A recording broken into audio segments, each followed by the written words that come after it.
Welcome to the Curious Builder Podcast. I'm Mark Williams, your host. I'm joined today by Morgan Molitior with Construction to Style. Welcome, Morgan. Thank you. Thank you for having me. Wow, I'm glad to have you. It's nice to have you here in person. I know. And as people both know, we're really shy. So this will be a very on-topic. This will be a 3-hour podcast very today. Slow pass. I could pretty much positively tell people they won't have to speed this podcast up to time and a half because the rate at which you and I speak is quite fast. Yep. I actually had one of my clients sent me a text. He goes, "Thank you for not making me speed it up to time and a half." That's so which good. is funny because most of the podcasts I listen to are time and a half. Yep. That's what I do too. I'm pretty sure if we listen to this at time and a half, it's going to sound like two little gerbils in a cave. After they and we talk talk over each other. Pretty much. That's okay. I assume we can start there from a family standpoint. I often say I could probably have better manners, but in our family, it wasn't who talked the loudest, but if you did not speak up and talk, you just did not, were not heard. And so I didn't find it disrespectful. It just was you must not have believed in your idea strong enough to keep talking. Yep, exactly. And that's how my husband is too. Anytime he's around either side of the families, he's like, "Oh my gosh, no one listens to each other." Yep. My brother-in-law and my wife both agree with that statement that the Williamses could, do with a dose of listening. Yeah. So I started the podcast as therapy so that I would do a better job of listening. I need to do that. Well, why don't you tell, we're in Minneapolis, obviously. A lot of people already know who you are, but some people don't, which oddly enough, as of 6 months ago, I did not know who you were. It was my wife. You guys that kind of put me onto your social handles, and you guys had the Contractor Coalition at that time in Nashville, which was like a builder summit, with you and Brad and Nick, and it was an amazing opportunity, but ever since then, now you and I talk a couple times a week, and it seems like our worlds keep colliding. Yep, why don't you tell us just a brief bio of what you do? And sounds good. I'm like, that is kind of crazy because I feel like I've known you for 10 years. Yep. And I'm like, to say 6 months, it's like, what? How did I live without you? So I'm Morgan Molitior. My husband and I own Construction to Style, which is a design, build, interior residential remodeling company. We started off as a DIY home improvement blog in 2012. My background is fashion merchandising and marketing. We host these workshops, conferences. We have a nonprofit called Resilience to Reform. We have an online retail boutique. Everything. What else? Is there anything you don't do? I'm trying this year to start saying no to more things. That's probably good. Yeah. Or using my best yes, right? My hell yeah, yes. I think the deal is why say no when it feels so good to say yes? I know. So we used to have this, years ago, just in sales in general, when people ask you, how many homes can you build? Yeah. The answer was always one more. Yeah. How many projects can you take on? One more. How many more meetings can you take this week? One more. How many more meetings can you do today? One more. That's good. And, I don't know, is it? I don't know. Obviously you try to prioritize family and time management and, every entrepreneur that's out there that's listening to this hopefully understands that it's a very big challenge continually to not only manage your time, but to kind of time block. I can speak for myself. I need to time block. If I don't time block, because I enjoy working. Yeah. And so if you don't do that, it's like, you hear all these stories about people that worked their whole life and didn't know their kids or didn't prioritize family. And I think a lot of people say their family is the most important. And I think it's important to self-reflect. I do say that. I do try to do that. But there are times where it's just like, man, okay, even when you're playing with your kids, I've got young kids, it's like, am I present? Right. And, I'm thankful for a spouse that really helps me keep grounded on some of those things. And, wow, this is not where I thought the podcast was going to go right off the bat, but here we go. I was saying that, yes, too. What advice, how have you managed? Obviously you have a husband and wife team, and I always think that's really unique. We've had other husband and wife teams on as well. How do you and Jamie manage work and keeping your personal life? I don't like the word personal life because your personal life is, but how do you manage it so that, you're just not working all the time? Yeah. Well, and that's what I always say too, because I'm like, my favorite day to work is Sundays. But I'm like, we try to, divide, conquer with our kids and both be present for different things. But I always say too, if I'm not working all the time, I'm not a good mom because that's what fuels my creativity and lights me on fire. And if I'm not doing that and I was just being a mom, I don't want to say it. I shouldn't say that. Yeah. I was going to say it. But it gives you the energy to be present, or it satisfies that, whether you want to call it the entrepreneurial itch, or it gives you self-worth. Yeah. Is that fair to say? Yeah, for sure. And I'd say too, right? It's like you're a team with your spouse no matter what, working with them or not. And so it's like we're a team. We divide and conquer. we know each other's lanes. We stay in our lane, have respect for one another, right? Yeah. Keep moving forward. Yeah. With a smile on our face, Yeah. even if we don't want to have one. You've mentioned before, so you're a team of, I want to say 10 now? Yeah. Okay. Walk us through a little bit of like your growth. Like it started out, obviously you and your husband. Yeah. I believe it was you guys were, walk us through like your video and your growth as a company kind of from a social setting. I mean, did you have this kind of in mind? I mean, you guys essentially are, kind of like this social media darling. How did that come about? Well, I think too, it's just like, I've said yes to everything. And so that's what's led us to where we're at today. So when I met Jamie, he was flipping a house. I remember pulling up to the house and I was like, yikes. So it was back in 2009. You guys were dating at the time, weren't you? Yeah, we were dating. So yeah, it was after the recession. He bought it for $90,000, did all the work, did everything himself, put $30,000 into it, sold it for $190,000. So I was just like blown away by everything he was doing. Right. And were you in fashion still at that time, or what were you doing? Yes. Yeah. Fashion. And so I started just documenting everything. I was like, let's start a blog together. That's a good idea when you're dating. Yeah. And then I think that's amazing. Like most people are husband and wife and then they, start a career. In this case, you guys are dating and started a business. Yeah. That's next level. Yeah. It was kind of wild. So yeah, I just started documenting everything he was doing, right? And so I was kind of the marketing background behind that. And then, one thing led to another. We started realizing like, you can make money from ads on your website. You can make money from brands.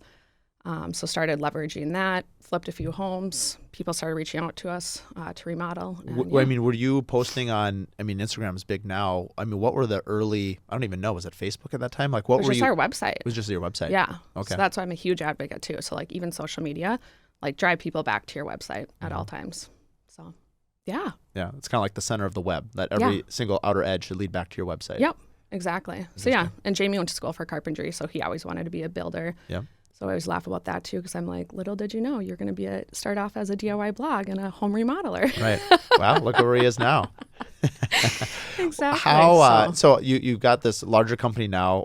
How quickly did you guys grow and staff up? Walk me through a little bit. I know you've mentioned it a lot of just corporate culture being important to you and having positive energy. I mean, we obviously are all thriving off each other, both into the industry, but in our own home, if you will. Yeah. It's important that those team members are people that we feel comfortable with. Yep. And you talk so affectionately, about your people whenever we're together. I'd kind of be curious to know how did you hire them? How did you find them? Yeah. And kind of what is their role within the company? Yeah, that's good.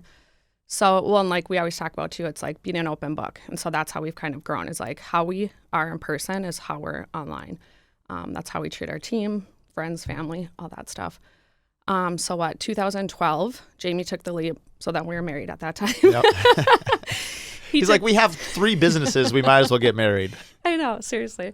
So yeah, he took the leap first. And so, my salary at the time was supporting our company to get started. And then 2015, after our second son was born, I was like, I can't be running this full-time job, working full-time. So then that's when I took the leap, quit. And then, Topher was our first employee. And he was your first? I just met him the other day. He's a phenomenal person. Like the way he carries his presence. I mean, you blink on somebody. It's like he is a very likable person. Yes. And he's like, that's exactly who he is. Yeah. Like, just a very good man. Like, even in the summertime, or he takes a week off vacation to go mentor boys. I'm like, who does that? Wow, like, that's use impressive. your vacation to do that, right? What was I saying? What was I saying? Just the company growth model. I mean, Topher was your first hire. Yeah. And really just how has it evolved to 10 people? I know you, I assume, handle most of the social aspects of it. I mean, do other people on your team, as you collaborate, how does that work? I've always been curious. I mean, as a small company, and I've often been told that one of the things that works well for us is it needs to be your voice. Right. I really appreciate, and sometimes you don't know. I mean, that being said, we'll talk about that in a little bit, one of your next business ventures, because you said yes to that too. But just this idea of telling people that are listening, like, post often, post regularly, have a cadence, even if it's twice a week. It doesn't have to be every single day or 5 times a day. Just pick something that you can do and sustain it long term. Yes. But represent you. Right. And I think you touched on it earlier. Like, you don't kind of like this thought that, if you always speak the truth, you don't have to remember what you said. Yeah. And I think as a person, like if you just are who you are, it's not an act. It's not a performance. And I think that's really important to just be authentic. Because I think people gravitate towards that. Yeah. Or they don't. Yeah. Or they'd be like, that's not my person. right. And that's okay. Right. Well, it's kind of like, your vibe attracts your tribe. And so it's like, that's who we were attracting, these people on our team. So Topher found us on Instagram. Actually, everyone on our team found us through Instagram. Oh, really? Kayla did. So they started reaching out and they're like, are you hiring? And I'm like, yes, no. And then all of a sudden they're on our team. Oh, interesting. So one by one, people started reaching out, and then I kind of just like, we would meet with them, right? And I was like, I need you. Like, you're awesome. And I want to be around you more. So you would just simply, you didn't really have a need necessarily, or you maybe had a need, but someone would come in because they were interested and because you felt a mutual attraction or a mutual, connection with them. You're like, we're going to create a place for you, or we'll figure it out. Yep. Yeah. We've never said we're hiring. We've never needed it. We've just anyone listening, let's put this to the test. I want 1,000 people to reach out to construction, to style, and apply for a job. Well, no, it's funny too. So like, we'll have interns here and there, and this is happening actually right now. And then they're like, I don't want them to leave, and they're like free interns. And then I'm like, I need to figure out a position for this, or I have a problem right now. They're like, how can I work here? And I'm like, yes, we don't need it. Yeah. I have issues. So my team even yesterday was like, Morgan, you need to start saying no and like stop and slow down. It is actually, it is hard. Sometimes you think, at least as a business owner, I think, well, could I hire, there's such a proliferation of business coaches and systems out there. And I'm always attracted to like, maybe there's a secret sauce. Maybe there's a secret organization out there that can help with that. Right. And I think is a lot of value there, and I'm still very interested in it. But I do think at the end of the day, a lot of it just has to come down to self-discipline. Right. And, and your team, and saying like, what do you want? And, for myself, as we're coming up at the end of the year and while we're recording this podcast, I'm thinking like, well, I probably need to spend a little bit more time. You always hear this, like, entrepreneurs don't spend enough time working on their business. We're too busy in the weeds. We're too busy doing things. Yes. And I think over the last couple months for myself specifically, I felt the need to just like literally stop and just, in fact, I've blocked out time in my schedule called Think on Business. It sounds super corny, but it's like, if I don't time block that out, I'm not going to do it. Now, here's the funny thing. It's in my calendar, and what do you think the first thing to get canceled is? Think on Business. Yep. Oh, a client's coming. Oh, yeah, I'm okay. I'm thinking, I guess I can't think on business. It's going to have to be another day. With them. Yep. And so it is hard to time block, but I do find it valuable, and I don't know. That's what I do on Mondays and Fridays. So I I will not have any meetings. So I'm either blogging, working on my content, or working on the business or something. And what's great too is through our team, now we have a leadership team, right? And so there's 3 of them, and they have meetings without us. Oh, interesting. So within the 10 people you've created, like 3 of them that are part of your leadership. And like, what would they discuss? What would they be doing without you guys? So they meet every week, and they are figuring out, coming to us then, to me and Jamie, with like different goals we should be working on, things that we should be doing like on the business. And I'm like, oh, that's amazing. I know. I like that idea. Last week was it? I was like, they called a meeting at our office, and it was a 4-hour meeting. They had an agenda put together, all this stuff. And I was like, almost Which is cried. speaking your language. Because they're like pitching me something. Yes. It's like, this is what I normally do, right? With all these like crazy ideas. I like that. And then our team was doing it, and I was like, this is awesome. And so even with decisions that I make, they say like, come to us. And it's a team saying yes or no. Like, it's not just you and Jamie anymore. Wow. I know.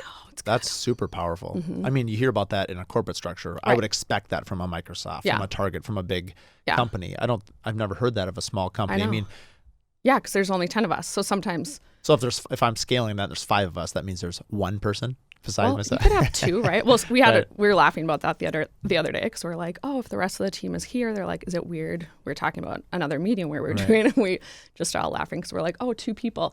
Can you like not listen to us? Well, what's funny? I never did this. Early on in my career, it was just myself and an office manager.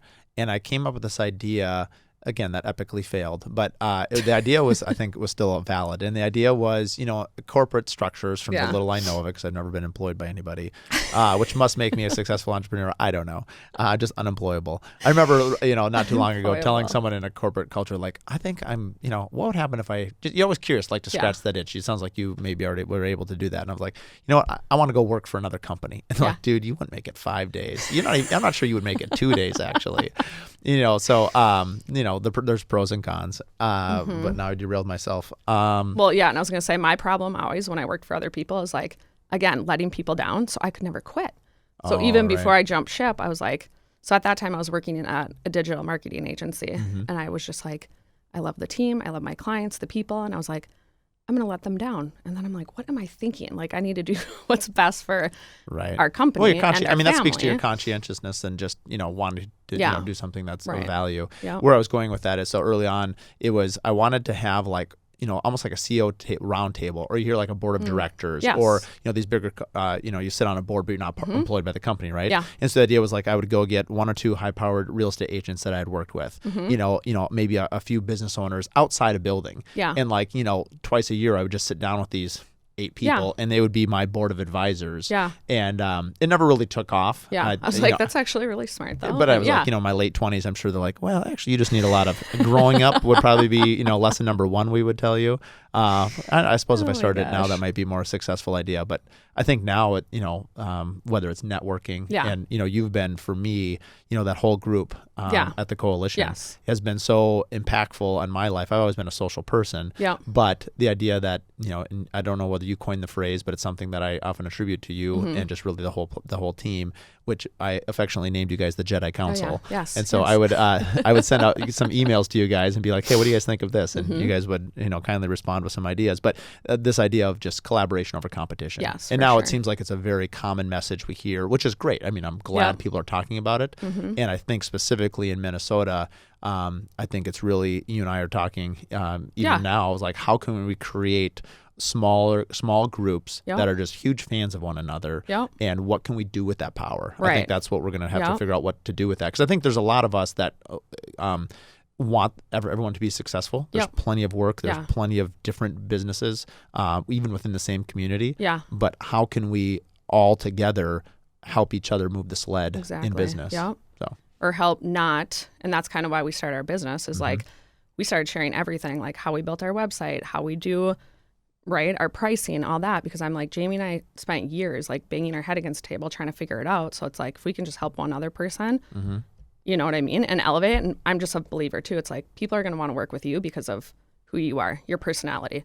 We can all outpour the same quality of work, right? But yeah. I mean, within reason. Yes, I know. Yes. Right. I mean, I'm saying. Yep. This. Yeah. Agreed. I mean, I often use it as a sales line with our clients, right? Like, if you're building at the same strata. I mean, if you're choosing one of our competitors, who is really one of our competitors based on quality, then you shouldn't really be basing it on price. Exactly. It should really be on who do you want to be journeying this with. And it's kind of, I use the analogy a lot of times of going on vacation. Yep. Not every other family do you want to go on vacation with. Yeah. The Johnsons. I don't have any Johnson friends, so I can use that last name. It'd be like, oh, I don't really want to go to, a vacation island with them. Right. But, the Andersons, for a year, they're 2 great. years. Yeah, exactly. Yes. So I don't think people understand how intimate the relationship is and can be. And that's not a bad thing. It actually can be quite rewarding. Yeah. We just finished a build. I think it was about 8 months in design and about a year and a half in the build.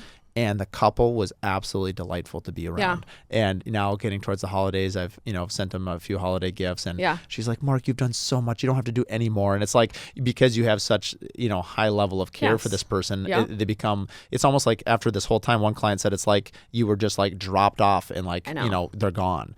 And so we obviously want to maintain those relationships, but also understand that like we're still a business. We still have to, work with new clients. And one thing that I don't like about our industry, specifically for new construction, is, we spend so much time attracting our client and then we have this great relationship, but most people aren't going to be repeat clients. I mean, I shouldn't say that. I mean, maybe 2 times, and maybe you have an exception if you're in the business for 30, 40 years. But it's interesting to put that amount of time, that amount of care into a relationship, and then to have it to be one transaction. Right. Then it's done. Yeah, it's sort of interesting. I know, that's why I get actually like emotional every time it's like we get done with our jobs. I'm like, just almost crying walking out the door, because I'm like, how do we still be friends?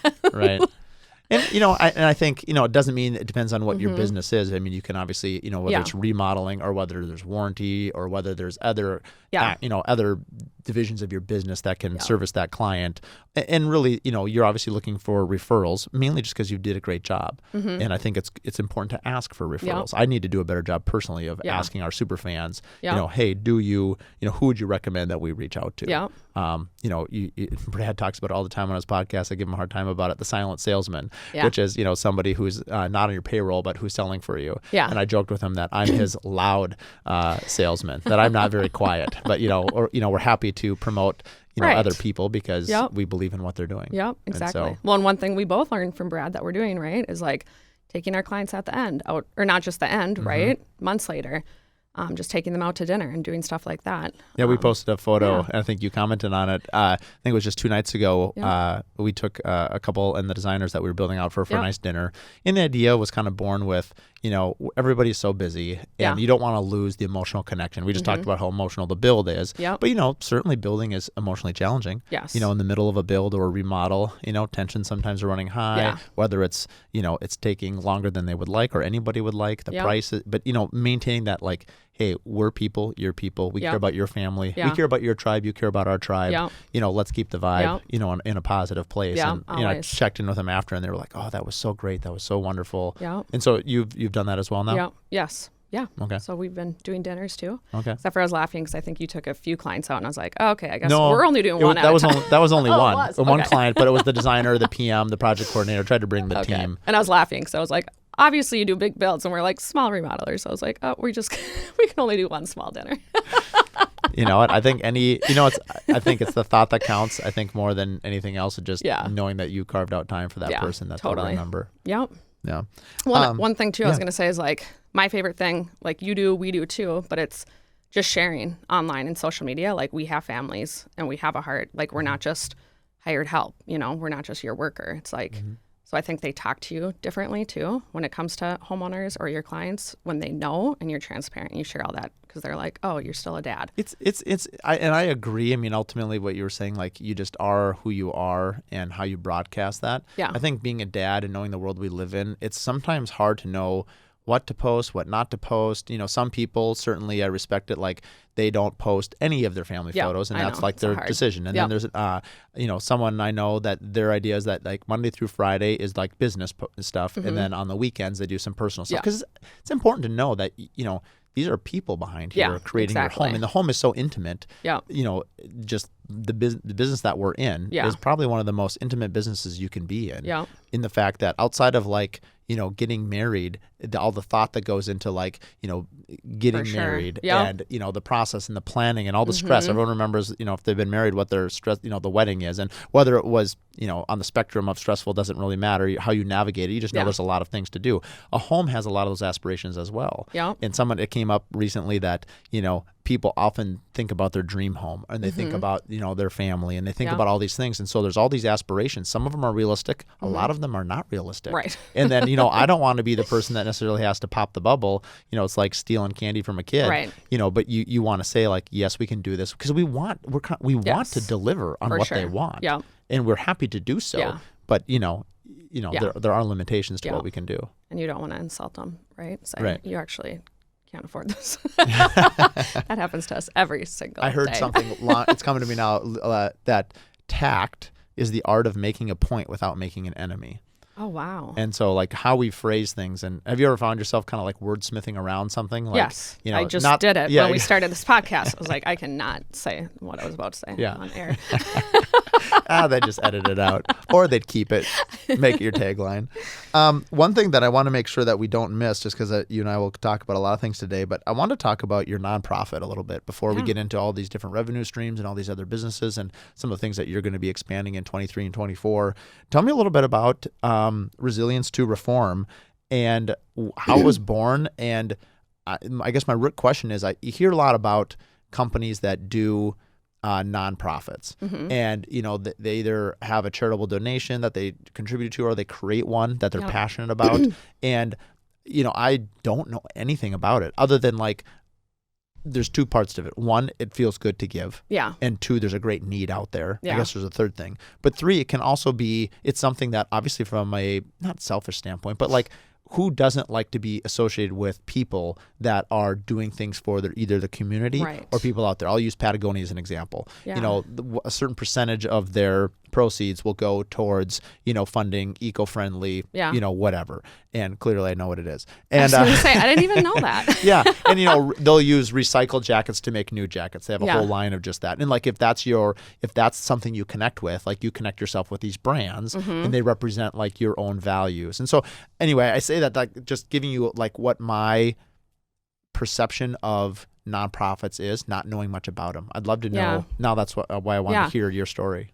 So I guess we didn't like intentionally set out to have a nonprofit. But unfortunately my brother was incarcerated for 10 years in federal prison for running drugs, multi-state drug conspiracy. And, he reformed his life. And, and so we started this as a nonprofit, started sharing stories on the website when he was in prison, I started just So it was a way, so he was in prison at this time, and you started a nonprofit to support either him or people in general that had a story to share and their families to connect? Or? Yeah, to give them a second chance.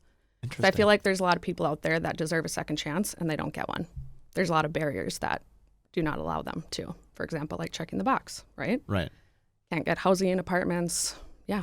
And so what does this platform, the Resilience to Reform, what does it actually do? So we have, 10 different writers. Again, some are in prison. We have mental health teachers, different coaches that just share different ways to live a better life. That's amazing. Yeah. So it wasn't a nonprofit at first. It was just a website. And then we changed it into a nonprofit because we're we should be doing more, giving back. Or people started reaching out we'd love to help support these people, right? And I was like, sure. Sure. Yeah. Yes. I don't know what to do. Yes. Yeah. We'll answer yes. Yes. We'll figure out a way. Yes. So that's really what happened. Yeah. It's I'm going to figure out a way how to give back to some of these people. Right now we're giving back to Ukraine. Every quarter we're looking at different places to get back to. And I would encourage those that are listening to check out the website. It'll be in the notes as well, because I actually just read it last night for the first time, because I've met Noah a number of times, and he's the most caring, warm, charismatic. I had no idea that he had a backstory like that. And I mean, it's very colorful. It's very interesting, right? And then, his wife is from Ukraine, which I suspect is where that's coming from. And her side of the story of, kind of having that, he wanted to be real honest with her. And so they were on date 2. He tells her, I've been in federal prison for the last 10 years. And she was like, okay. Right. But again, there's this stigma. Yeah. It was, it's a beautiful story. So anyway, cuddle up with, well, and 2, not that to keep talking just about this story, but it's he understood too, right? He came from a good family, good background. He was privileged. And it's when people don't, there's no way for them to get back up off their feet. So Right. And so who runs this? I mean, you run it, you have a board. If I want to start whether it's a charity or a nonprofit, what is the difference? Is there a difference between a charity or nonprofit, or are they honestly the same thing? I don't know. How would I go? How would our you? lawyer told us to. Yeah.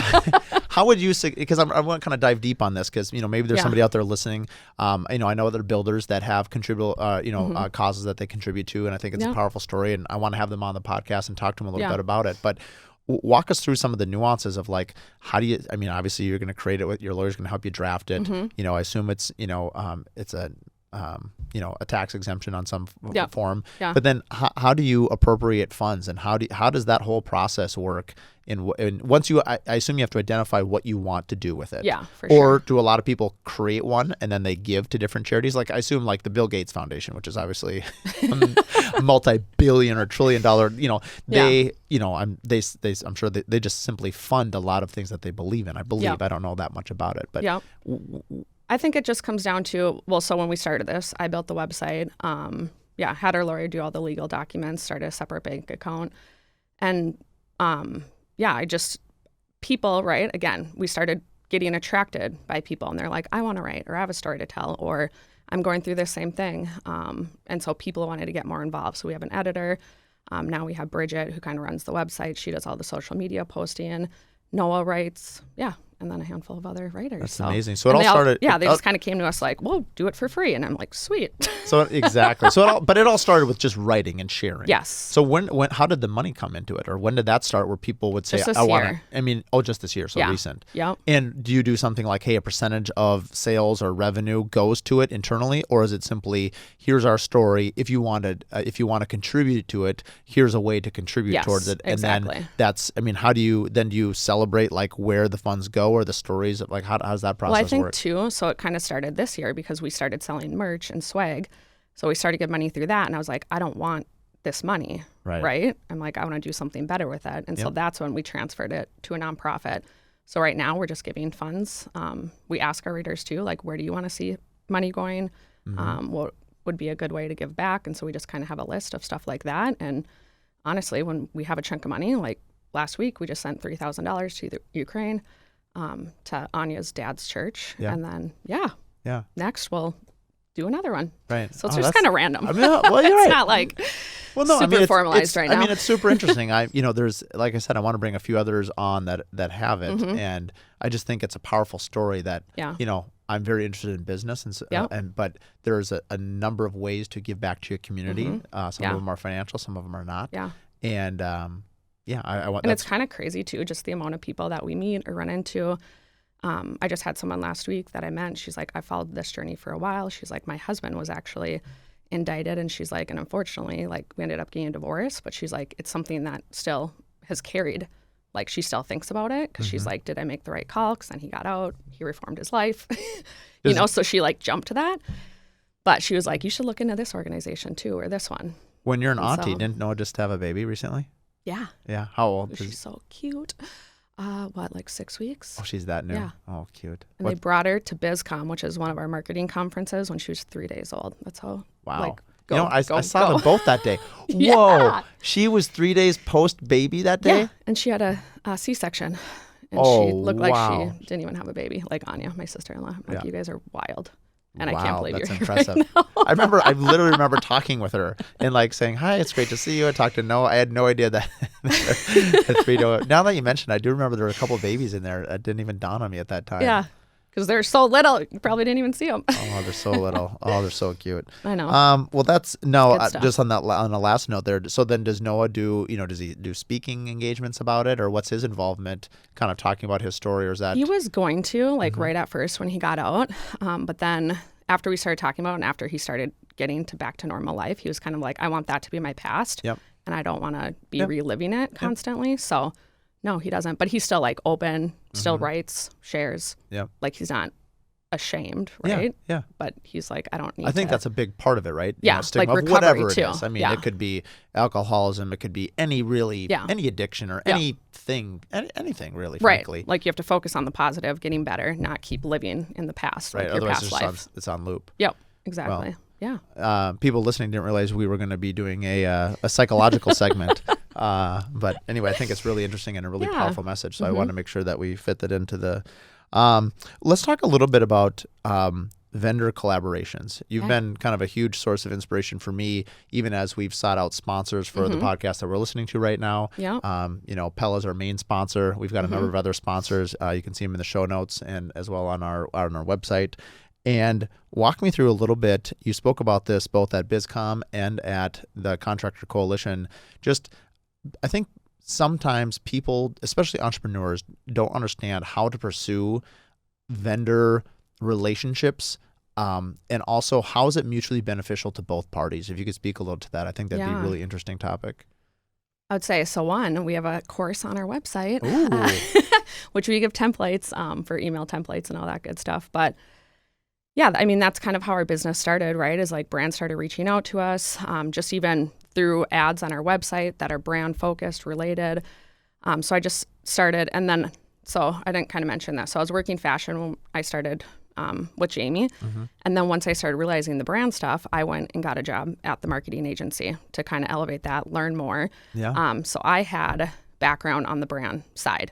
So I kind of knew like what they're looking for. This was like before influencer was so like. You had an inside mental perspective of what they wanted. Yep. So then you created the content that you knew they would want. Yeah. And I would say, right, so working from a brand side, and then I'm working with all these influencers, and just seeing like the needs from a brand side. And then, so I was that behind the scenes. And so, yeah, from C2S side then as well, it's like I started, working with these brands. And I think brands are very eager. They also don't even know, right? Because they're like focused on the brand side. They don't know. And that's why they hired digital marketing agencies to create content for them. They're always looking for photos, videos, it's just like ads online. Like us as brands, we're their walking billboards, we're their ads. And like they're hungry for that. They want more of it. They want more diversity. They want more ideas, right? So it's like if you can go to, so weird when I'm talking like we're a brand, right? And then we're talking about these other brands. Sure, yeah, for sure. Yeah, so I'm like, when you can go to a brand, like a retailer brand, and tell them like what you have to offer or what you're doing with your product or how you can make their products look sexy, like they're going to say yes to it because they want that. Like that's what they, you know, and I think too, especially for us as builders and remodelers, it's like we're making beautiful product and they want their product, right, to look beautiful. And it's like to not leverage that or have those partnerships and relationships is just crazy to me. When it's that simple, it's like any project we do or job we do, I'm going through a list of every single selection that we're putting into the home.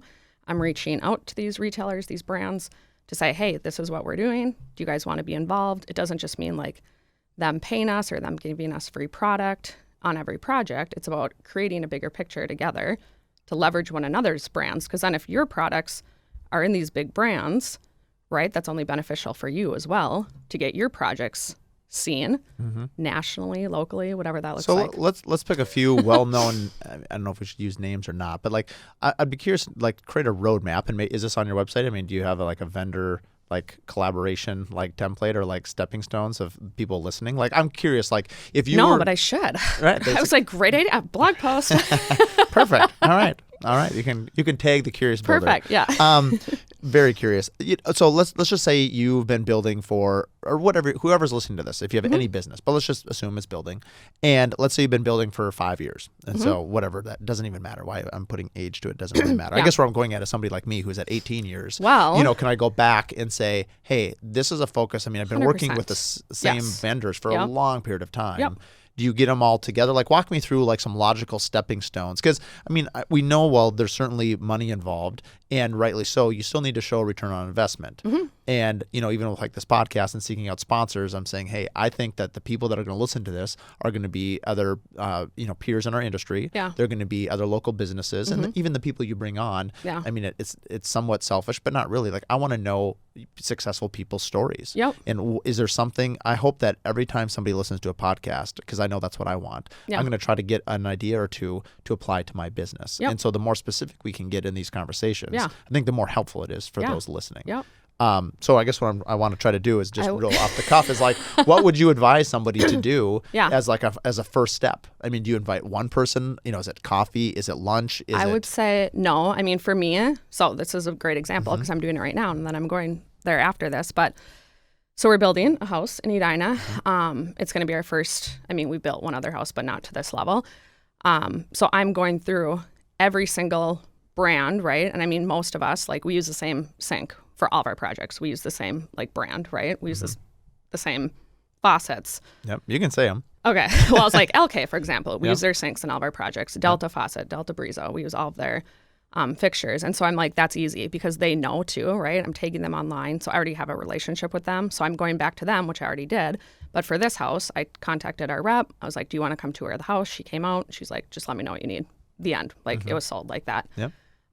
Other times, like a venting company right now, like I sent them a DM on Instagram. I was like, hey, we have a really cool projects going on. Can you put me in touch with your PR? So I would just say PR or partnerships. And then right away, every brand right away will get back to you because they don't want to look online like they're not doing customer service. Right away, gave me an email, reached out to them, just said in 3 sentences, the square footage, the vibe, attached 2 photos. And they're like, great, let me know what you need. For those listening, you have this incredible marketing kit, and you have an incredible... When I hadn't even sent that yet. Well, you wouldn't even send it at that time. You would wait. Because you almost want to start the conversation. You don't want to scare them away with different numbers or show like your value up or down. You just want to like get to the point. And what I always say too is like, you almost want them to sound like, oh crap, like I want to know more, or I don't want to like not be a part of this. But when you lay it on too thick right away, they can easily just say like, heck no, or you're already stressing me out. Like, again, you want to make it super easy for the brand. And then right away, this vent company, they're like, okay, a big push we're doing in 2023 is for all of our accessories. They're like, can we add accessories anywhere into the house? Which I wasn't going to do. And I was like, sweet. Absolutely. Yes. So I'm like, again, like, and what I'm telling them too is like, this is all for 2023 marketing, right? So I'm like, is there anything that you want to have in this house to showcase that? And then, of course, I always tell them, I mean, obviously, we're going to be on the tour, too. But I say, we'll provide, and I know every photographer and videographer is different, but me and Mark work with an awesome one. So I always say, like, we'll give you all the photos. We give them, the rights to it. We'll do videos for you. We'll be doing reels. We've talked about this before, but I always do, like, and I hate the word influencer, but I'm like, we'll have an influencer party. So every person walking through this house will be talking about you or sharing it on their social media, which is just more value. So I drop all that after they're kind of like hooked on everything. Right. And then that's when I attach my media kit, which again doesn't have rates or anything like that on, but it has like all of our stats, showcases projects that we've done, our work, our team who are as a company. Yeah. And then, after that, it's just kind of like I always say too, like, let's have a conversation. But you're creating a relationship. Exactly. I think is the bottom line. Yes. What people need to know Yes. is that this is not just it's going to lead to bigger this and is better not just things. reaching out to whoever, Yeah. Kohler, Wolf, Sub-Zero, phenomenal companies, just thought of them and just saying, hey, I'm starting whatever, I'd like $10,000. Yes. Like, that's just not going to, that's where they'll that's a run. little weird email or phone call or whatever, right? I mean, ultimately, you're trying to create something that it's also like, it also needs to be part of your core philosophy, I would assume. Yes. Like, I'm trying to create a relationship long term. Exactly. I mean, you've done LK now and however many of your projects because it fits your style, fits your brand, and it seems it must work for them too. Otherwise, they wouldn't keep doing it. Yes, exactly. Right. Well, and then too, it's like right as soon as you deliver the product, right, and the content for them, and if you deliver it, because sometimes people don't, and then it's like there goes that relationship. But they're the wandering shelf. Yeah. Oh my gosh. The greatest story ever. You're gonna have to tell that story because I love that story. Oh my gosh. Or do you want to hear from my point of view? Yeah, serious. Well, I was gonna say like Shelfology is another great shelf company, and even for them, they're like, we have all this stuff coming to market at KBiz. That's another one. I told Mark, 'cause he was like, should I go to the Builder Show? I'm like, this is the show I would never ever miss. And what I do too is I walk around the show. I don't pitch brands at that time, but I'm focused more on the brand relationships, not actually the products. And so I'll just walk around, introduce myself, give them my card, grab their card, peace out. And then the following week, I follow up with every single person and I'll call out one thing that was like new in their booth that's like coming to market. And then I'll say like, what can we do for 2023 together? Like, these are the projects we have coming up in our pipeline this year. I mean, Let's it's rock and roll. it's sort of daunting in some ways, like what you're doing, because that's like a full-time, like you could do that I know. full-time. Literally, Jamie just said to me yesterday, he's like, we need to have the media, like the brand side, like separate, another LLC. It's like, great, another thing to manage. Yep, yeah, another accounting. company to actually manage, because all that's just rolled into. Because that would be one. I mean, they obviously have this for other companies, but for a relatively small company, 10 people, right? I know.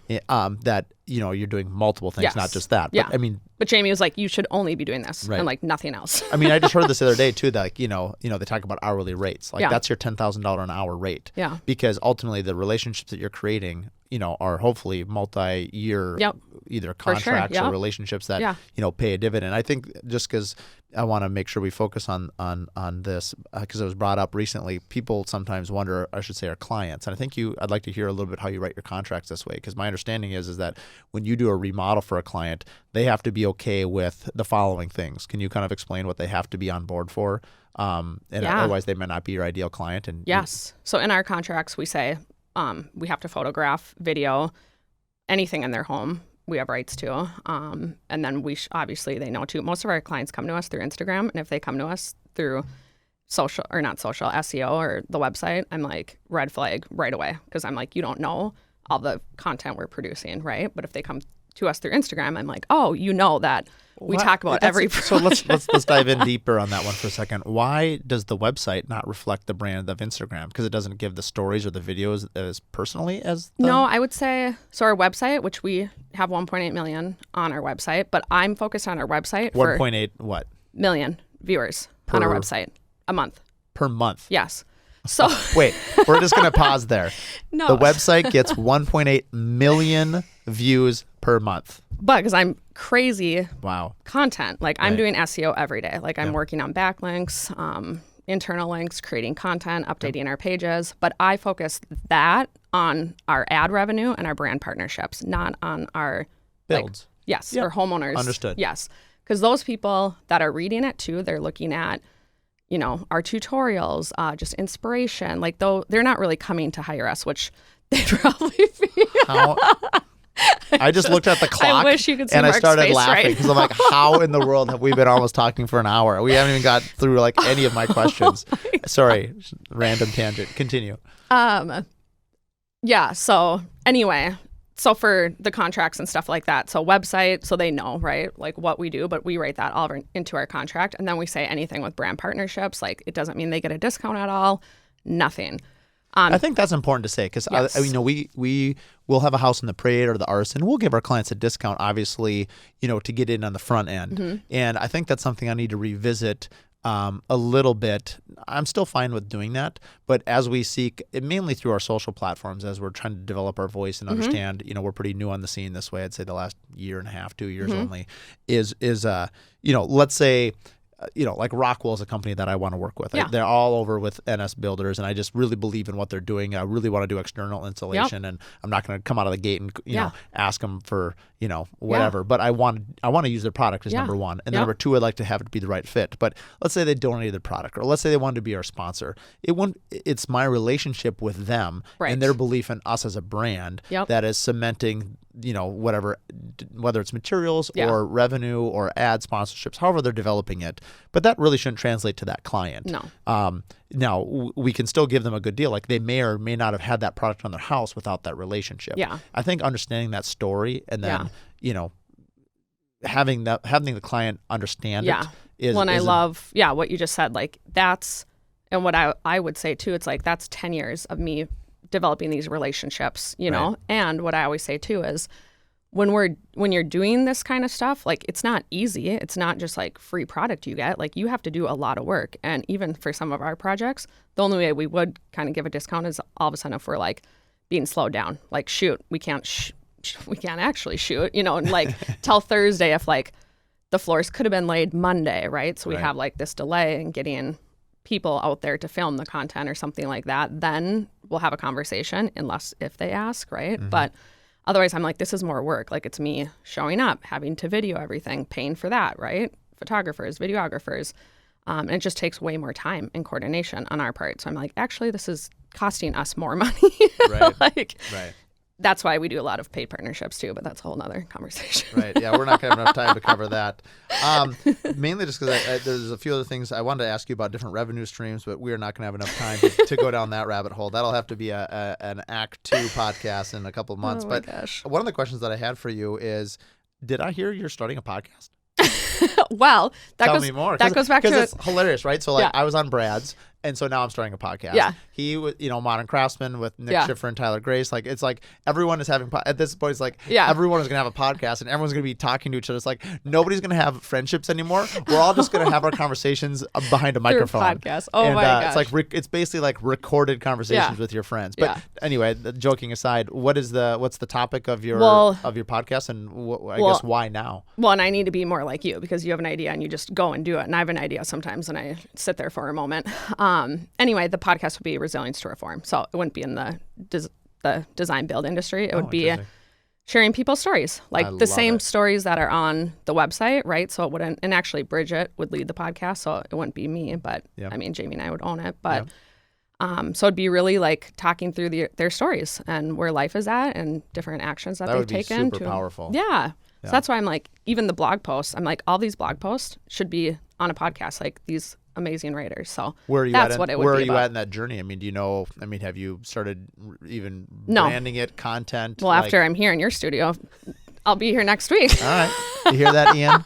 Ian's our editor. So, we record in studio, Third House, in Edina. Yeah. So if you're looking we to did start buy a podcast. a mic and the headphones, but and we did a how to start a podcast course. That's as far as we've got. Well, when I could just ask you and Brad and Nick and Tyler and everyone. Every single friend you have that has a microphone. It's like my kids right now have like 5 microphones. They run around the house like singing like Frozen or whatever Disney song they've got, and they're all arguing over which one is. These microphones we're speaking to right now, if you're watching us on YouTube, are just black. I mean, they're really cool. They're black, but the little kids microphones with like the light ups and the sparkles. Like we're gonna have to up our mic game for sure if we ever have kids on. Actually, you know what? Oh my gosh, how awesome would that be to have some kids on a podcast? Yeah. No, I'm serious. I know. R2R would be a great start. We can get their perspective on, because we did this a while ago, but went and spoke to like schools and stuff too, like So I literally just wrote that down. So I work that. So our office is out in Excelsior. Yeah. And we work with Minnetonka High School. There's a Vantage program. Mm-hmm. And I mentor, I think every year I get 1 or 2 classes. I think this year I have 2 groups of 6. And actually the research project this year was the podcast. So they present to me, I think, next week. Yeah. And they're going to present their findings and whatnot. Super cool. In the past, I've had them interview clients to do, hey, how are we doing as a building company? Oh my gosh, that's amazing. I think I want to have them on the podcast as a class. Yep. That would be a really interesting, and I think mainly because I want to celebrate building I went to college, but my major was speech comm, which I guess I probably should have gotten into radio hosting from the get-go. We'll see if anyone follows this podcast or not. But, I became a builder. And I guess where I'm going with this is I know like in Europe, and Nick Schiffer just went over to Switzerland and they have all these trade schools. And it was really empowering to hear these stories that, whether you're a scientist, a teacher, a woodworker, that there's no stigma attached to it. Like you can make a career out of it, and it is supporting it. And there's been some inertia here in Minnesota trying to get into schools and trying to get into these vo-tech colleges to try to talk about that story. And I know Minnesota Housing First is involved with that a little bit, and that's a story that I would like to develop and be a part of. Actually, I'm even thinking about the nonprofit. That'd be kind of an interesting take on what to do with that. You're gonna have 2 new businesses. I'm gonna have to quit building and just do this because I can't handle the 20 businesses that you have. Oh my gosh. Well, that's really interesting. Tell me a little bit. We've talked about this on the podcast I had with Brad Levitt from AFT about the Contractor Coalition. So even though we happen to be in the same state, that is how we met. And just real briefly, it's 20 to 30 builders or 30 to 40 builders that meet for 3 days. And it's 3 superstars in their industries. We've got builders, vendor, collaborator, remodeler extraordinary, and yourself. And basically, everything's on the table. It's contracts, it's sworns, it's client, it's percentages of profit, it's anything you could possibly want to know about a business. Crammed into 2.5 days of intense, mind-blowing information.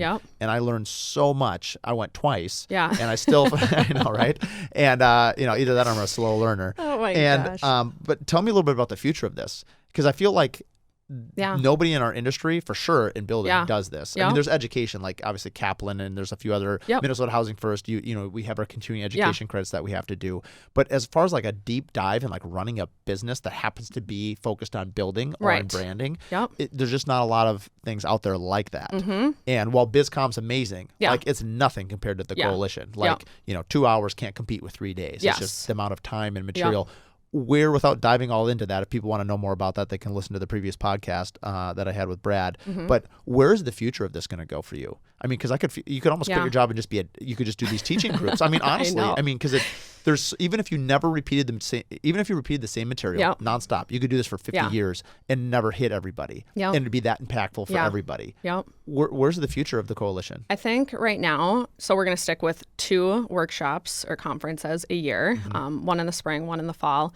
And we have talked about 3 to 4, but also we all have families and kids, and like we travel too. So we can't just be doing this once a month. Yeah, it's a lot. But we are taking a lot of the content that we offer at these workshops, and we're going to put it into courses online too, so that people can take the course for a different cost. But I would say too, it's a lot about the experience and the people who you meet.